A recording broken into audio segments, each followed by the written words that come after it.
C'est une première grande étape qui est franchie avec l'assemblage donc, des éoliennes flottantes. Parce que nous avons cette volonté d'avoir plus d'énergie renouvelable et nous avons fait le choix, il y a de ça maintenant 9 ans, de faire de Port-la-Nouvelle le port de la transition énergétique pour avoir plus d'énergie renouvelable en Occitanie, d'être la première région à énergie positive, c'est-à-dire qu'on produit plus d'énergie renouvelable que nous consommons d'électricité. C'est un pari qui a été audacieux, mais que nous avons réalisé. C'est une première grande étape, puisque vous le voyez, la construction est toute en phase de finalisation. Il va y avoir donc cet été la mise à l'eau des premières éoliennes, ensuite à l'automne des deuxièmes éoliennes, puisqu'il y a 2 parcs donc expérimentaux d'éoliennes flottantes. Et là, on va avoir une production d'électricité verte qui est équivalente à la consommation de toute la population de la ville de Narbonne. Ces 3 éoliennes, une fois installées, vont pouvoir alimenter 50 000 personnes. Pourquoi c'est intéressant l'éolien en mer? Mais parce que les vents en mer, chacun d'entre nous peut en faire l'expérience, les vents sont plus réguliers, plus soutenu, et donc l'éolien en mer a ce qu'on appelle un facteur de charge, donc une période pendant laquelle les éoliennes en mer tournent beaucoup plus avantageuse que l'éolien terrestre.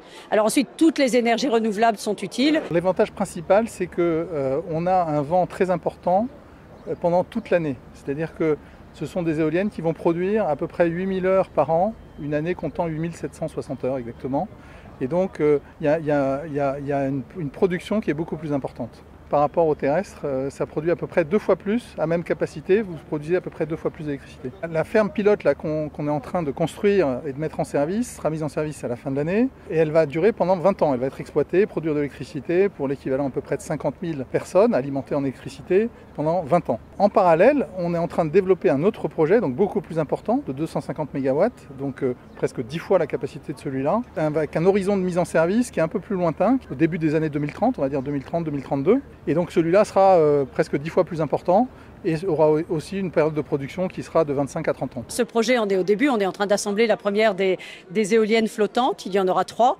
Donc l'assemblage va se poursuivre. Ensuite, ces éoliennes seront amenées en mer, à environ 17 km des côtes, reliées à la terre et produiront de l'électricité qui sera donc injectée dans le réseau. C'est une question de concilier économie et écologie parce qu'on développe en même temps une filière industrielle autour de l'éolien flottant et la place forte de l'éolien flottant en France, c'est en Occitanie.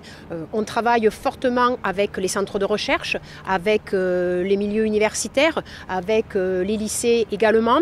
On travaille avec les PME, les TPE, avec certains grands groupes régionaux qui ont investi dans l'éolien flottant.